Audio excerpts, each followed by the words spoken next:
దేవునికి వందనాలు. ఈ మధ్య కాలంలో నేను ఒక ఊరికి వెళ్ళిన, మేము పెరిగిన ప్రాంతం అక్కడ.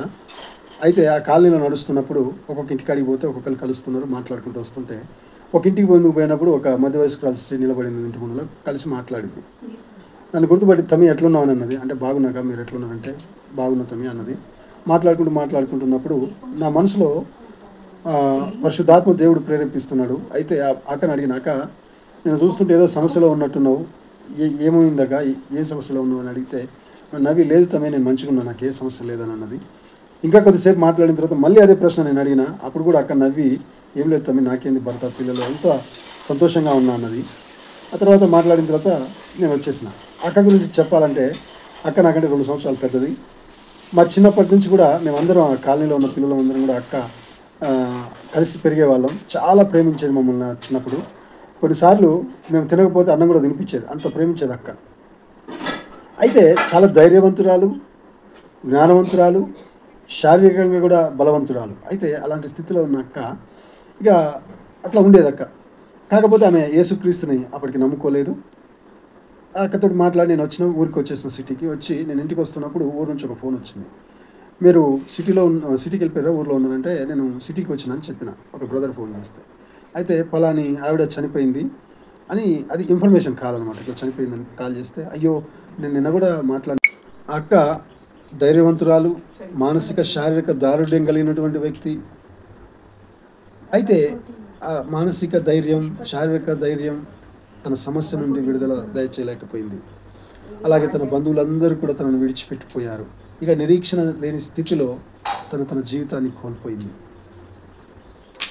ఈ విషయాన్ని వింటున్న దేవుని బిడ్డలారా, పరిశుద్ధుడైనటువంటి ప్రేమ కలిగిన దేవుడు నీతోటి మాట్లాడుతూ ఉన్నాడు. నీ జ్ఞానము, నీ ధైర్యము, నీ శక్తి సామర్థ్యాలతో నీ సమస్యను జయించలేకపోయి ఉన్నావా? పర్వాలేదు, నేను నీకు సహాయం చేసి నీ సమస్యల నుంచి నిన్ను విడిపిస్తానని నీ దేవుడు నీతో చెప్తూ ఉన్నాడు. నీ బంధువులు, నీ స్నేహితుల మీద ఇంతకాలం ఆధారపడి వేసారిపోయావా? వారందరూ నిన్ను వదిలిపెట్టిపోయారా నీ సమస్యలో? అయినప్పటికీ పర్వాలేదు, నీ దేవుడు నీతో చెప్తున్నాడు. ఒకటి తల్లి వాడిని ఆదరించిన దానికంటే కూడా, ఒకటి తల్లి వాడిని ప్రేమించిన దానికంటే కూడా నేను నిన్ను ఎక్కువగా ప్రేమిస్తూ ఉన్నాను. నా ప్రియకుమారుడా, వారందరూ వదిలిపెట్టిపోవచ్చు నిన్ను కానీ నేను నిన్ను వదలను, నిన్ను విడువను. నిరీక్షణ లేని స్థితిలో ఉన్నావా? నేను నీకు సహాయం చేయవాడనని చెప్తూ ఉన్నాడు. నా ప్రియకుమారుడా, నేను నిన్ను ఎంతగా ప్రేమించానంటే, ఇదిగో నీ కొరకు నేను నా ప్రాణాన్ని పెట్టి నిన్ను రక్షించుకోవడానికి అంతగా నేను నిన్ను ప్రేమించాను.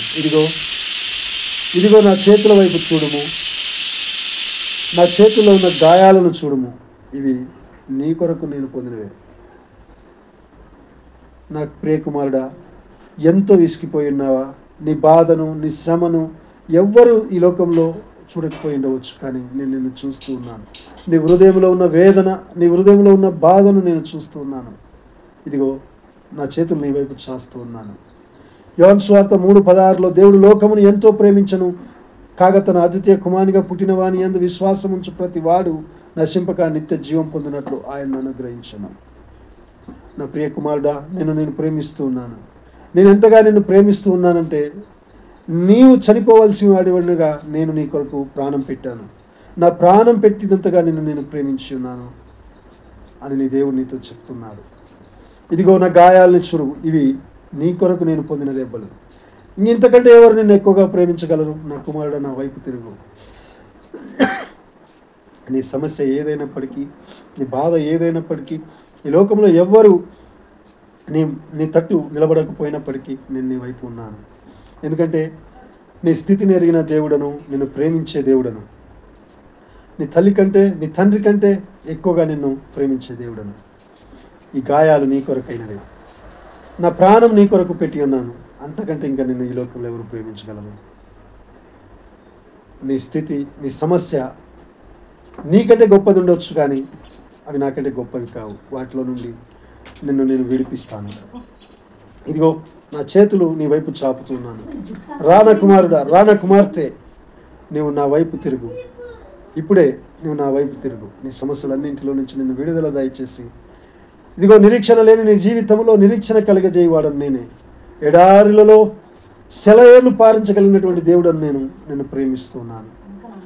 నీకంటే నాకు ఏది ఎక్కువ కాదని నీ దేవుడు చెప్తున్నాడు. నీ కొరకు నీకంటే నా ప్రాణం కూడా నాకు ఎక్కువ కాదు, అందుకే నా ప్రాణాన్ని శిలువలో పెట్టి నేను రక్షించుకున్నాను. నా కుమారుడా, నా వైపు రా, ఇదిగో నా వైపు తిరుగు, నీ వైపు నా చేతులు చాపుతున్నాను. ఈ గాయములు నీ కొరకైనవే, ఈ ప్రాణము నీ కొరకు పెట్టి ఉన్నాను. నేను నిన్ను ప్రేమించినంతగా ఈ లోకంలో ఎవరూ ప్రేమించలేరు. కాబట్టి నీ బంధువులు, నీ స్నేహితులు నిన్ను ఒక స్థితిలో వదిలిపెట్టిపోయారా? నేను అలాంటి వాడను కాదు. నేను సదాకాలం ముదమి వచ్చు వరకు నేను ఎత్తుకొని ప్రేమించే దేవుడను, నేను ఆదరించే దేవుడను. తల్లి తన బిడ్డలను మరచును కానీ నేను మరవని దేవుడను. నీ సమస్య ఏదైనా, నీ బాధ ఏదైనా నా యొద్దకు రా, నాకు మొరపెట్టుము, నీకు ఉత్తరం ఇచ్చను. నీ సమస్యలో నుండి నిన్ను విడిపించి, నేను ఆదరించి, నేను గొప్ప చేసే దేవుడను. నైనా నీ జీవితము వ్యర్థపరచుకోకు. నిరీక్షణ కలిగి నా యందు జీవించు. నిరీక్షణ వదులుకోకు. నీ జీవితాన్ని ముగించుకోకు. నేను ఇంతకుముందు చెప్పిన విషయంలాగా ఆ స్త్రీ నిరీక్షణ కోల్పోయి తన జీవితాన్ని ముగించింది. నీ దేవుడు నీకు సహాయం చేయి దేవుడు. నీ సమస్యలో నుంచి, నీ బాధల్లో నుంచి, నీ ఇరుకుల్లో నుంచి, నీ రోగంలో నుంచి, నీ అప్పులలో నుంచి నేను విడిపించి నిన్ను ఆశీర్వదించే దేవుడను. ఎందుకంటే నేను నిన్ను ప్రేమిస్తున్నాను. ఎంతగా ప్రేమిస్తున్నానంటే, ఇగో ఈ గాయములు నీ కొరకైనవే, నా ప్రాణమును కూడా నీ కొరకు పెట్టి ఉన్నానని నీ దేవుడు నీతో మాట్లాడుతున్నాడు. ఆమేన్.